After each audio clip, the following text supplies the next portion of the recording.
do have our next speaker waiting in the wings. We're running on time, getting close to our timetable, getting back to being on track. We have Gerald Commissiong, the president and CEO of Todos Medical. Let's bring on Gerald. Gerald, how you doing?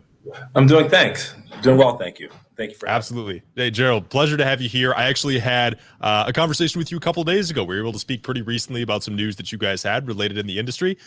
Excited to get a full presentation, get a deeper look at the business. If you've got your presentation ready, let's dive into this. Let's get started. Yeah, absolutely. You guys, can you see it? But looking good. Yep, perfect. Great. All right, wonderful.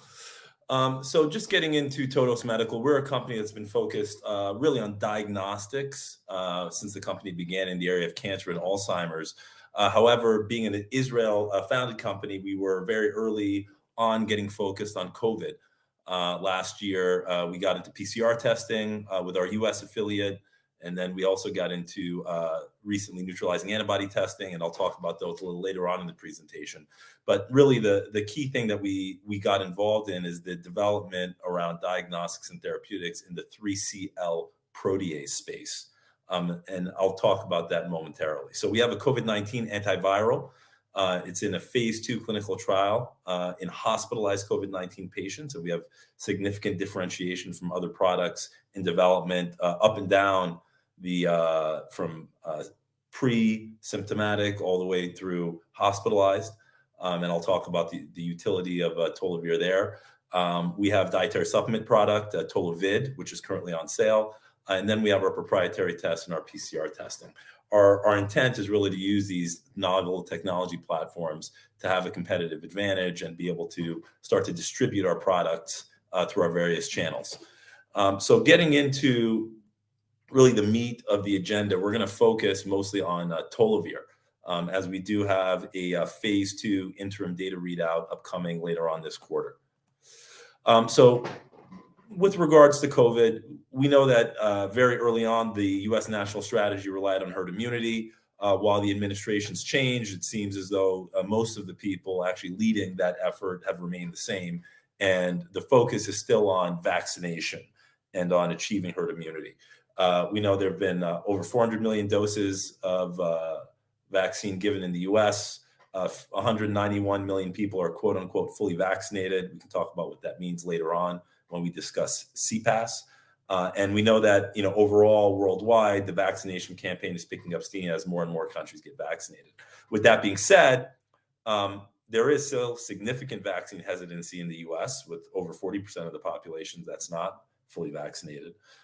New variants, we know the Delta variant now accounts for 96% of cases, and an offshoot of the Delta variant, Delta Plus, is starting to gain traction in the UK and also here in the US. It's now being monitored very closely.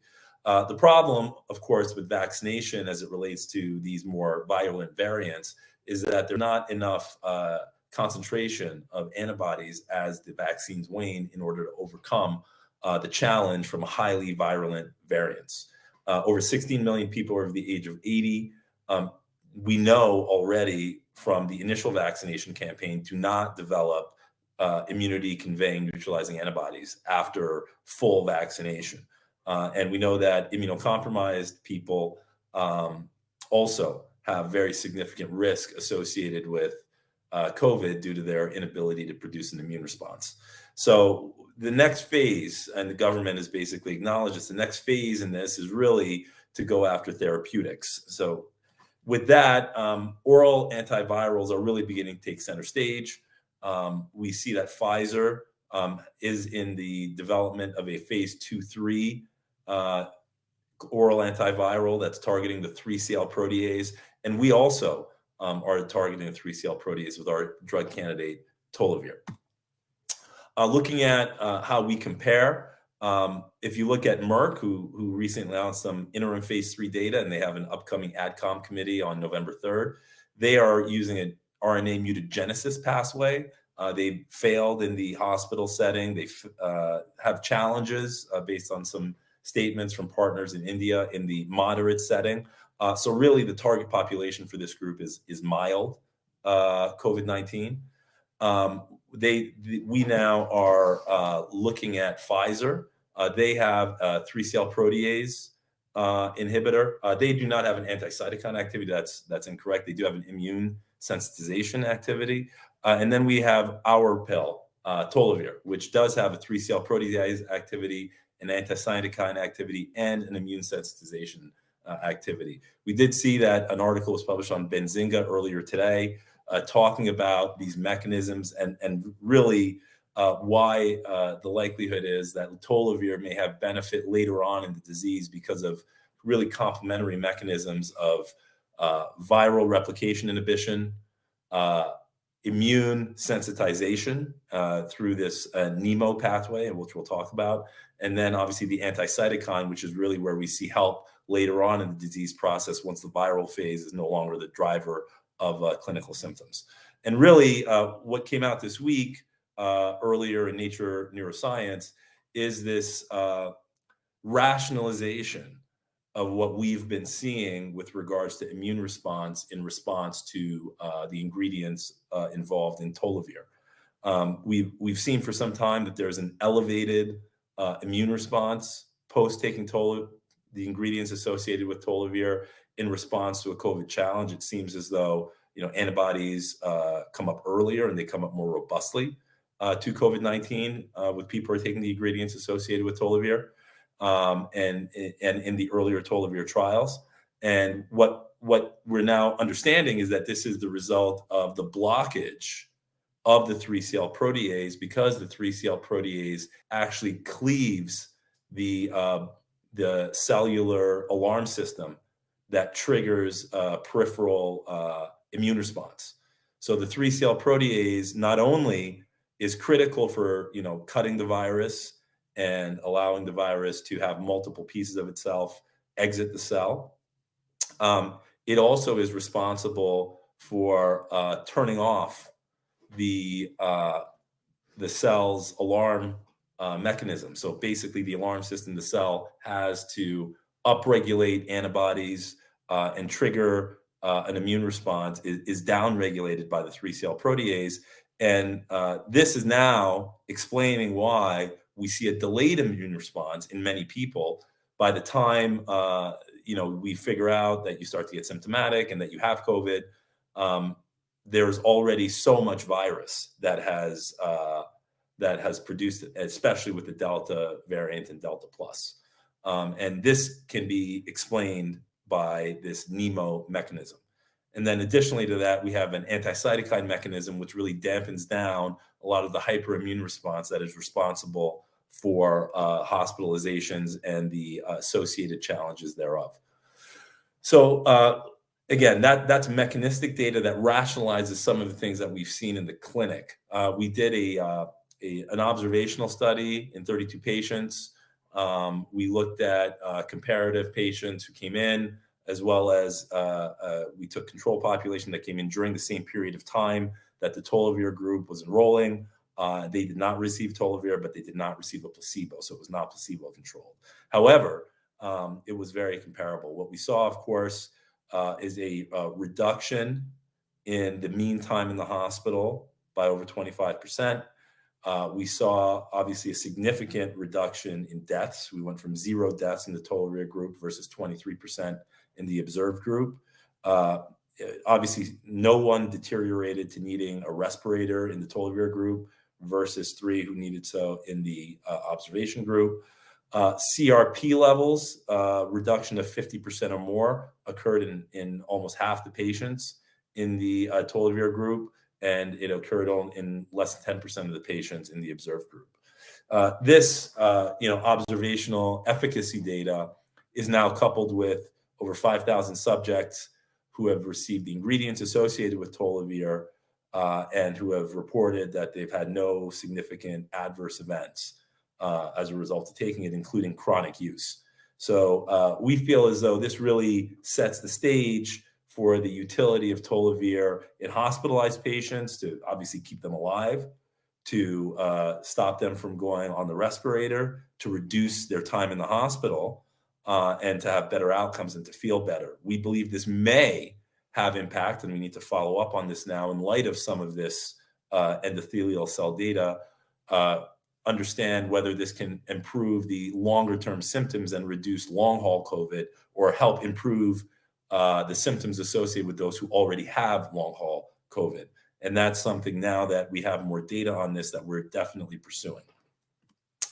Why is it that Tolovid has this potential advantage? And, now not just speaking in the context of hospitalized patients, the potential in long-haul patients, but looking at moderate patients, keeping people out of the hospital, which obviously have significant value to the health system. You're sick, and then you become very, very sick, but not yet sick enough that you feel you go to the hospital. This can last for a long time. If you can reduce that, that will have significant benefit. Well, we believe that we came upon this because there's been significant work on the use of Tolovid for over 15 years, and over $18 million went into this. It was originally developed for the original SARS virus and then the MERS virus, but those never really became endemic. They never got out of kind of smaller population phase, and so the impetus to develop a therapy around this was not there. We have enrolled actually 29 patients as of now, and we will have some updates very, very soon with regards to the enrollment and the number of subjects in the clinical trial and the number of trial sites in the study. We have an interim data readout at 33 patients. However, we are actually in discussion to the DSMB of the trial right now because they see that given the lower number of cases in Israel, there may be some benefit in accelerating the review of the existing data because there was, it seems as though there's been some very significant developments and an interest, if this mechanism does work, if Tolovid is working in the hospital, to accelerate the advancement of this from a regulatory perspective to get it into more places.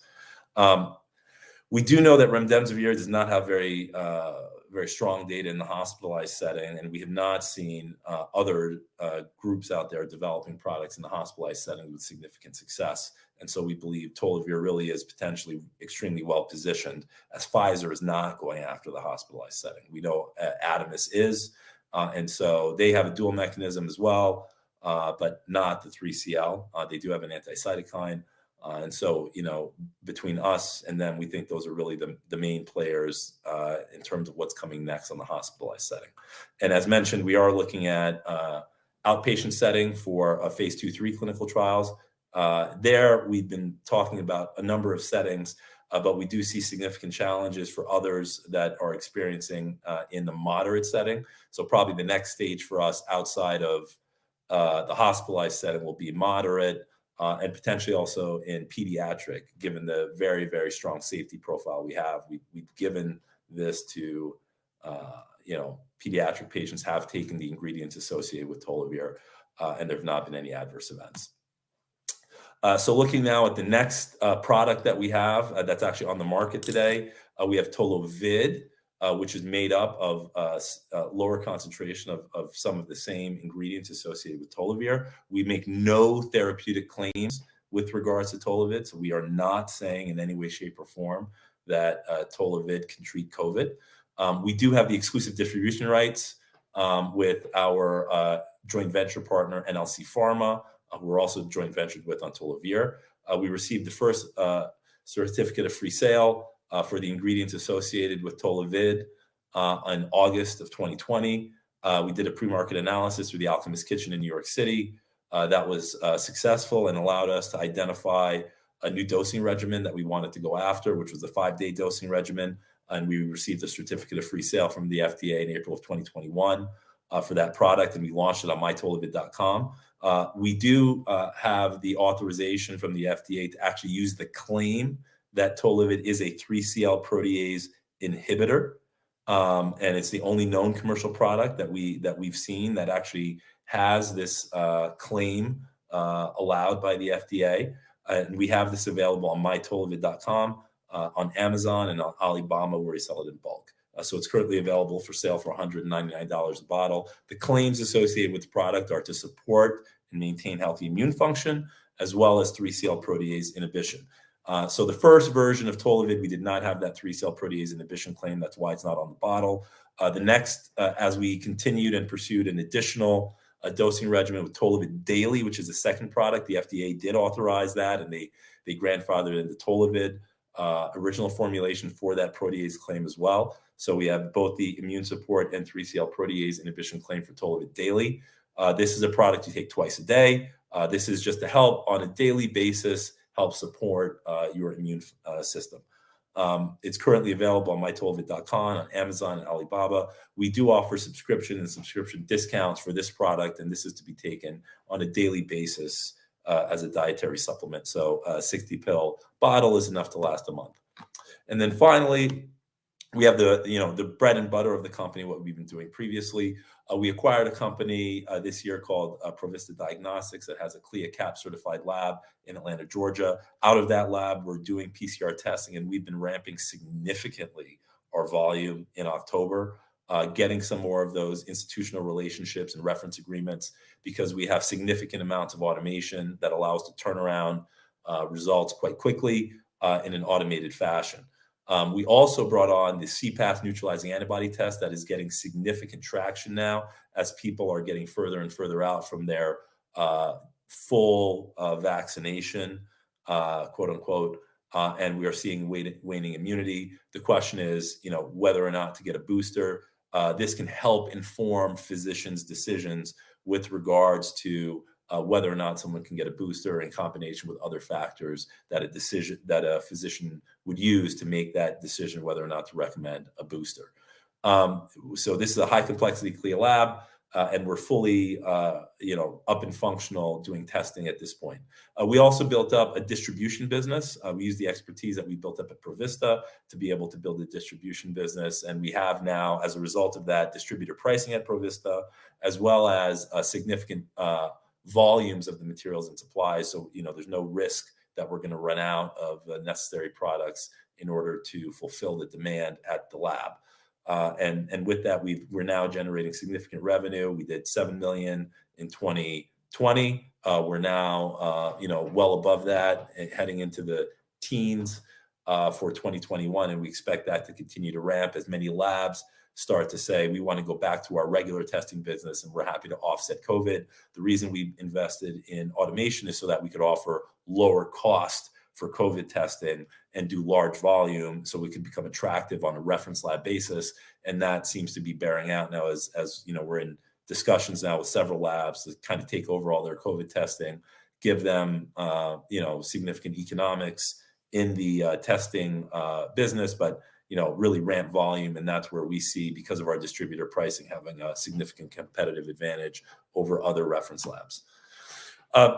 So these are the packages we offer for our third-party sales, and we can help labs grow from small volume up to, we've helped labs grow up to 12,000 tests per day. So we now, using that experience, have really allowed us to move the ball down at Provista. And we also offer antigen testing to help with at the point of care surveillance. And we are expanding with our RPP panel, so we can also do RSV and flu. So COVID, RSV, and flu. That's real differentiation, as many physicians now are looking to look at all three to be able to quickly distinguish whether it's COVID, flu, or RSV and make treatment decisions. From our proprietary line, the primary focus is going to be on the Videssa breast cancer test. That really was previously in the market, so commercial stage. And then we will talk a little bit about our Tolo test, which is our viral monitoring test.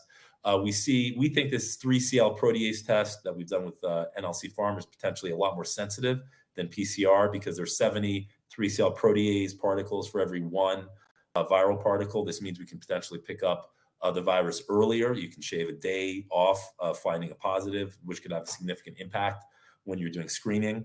And on the back end of this, also when people are no longer infectious, but potentially still testing positive by PCR because the virus is clearing the system. If you don't have any 3CL protease, we believe that means the virus is not replicating. If it's not replicating, when it reaches the next system, it cannot transmit it because it doesn't have any of this 3CL protease.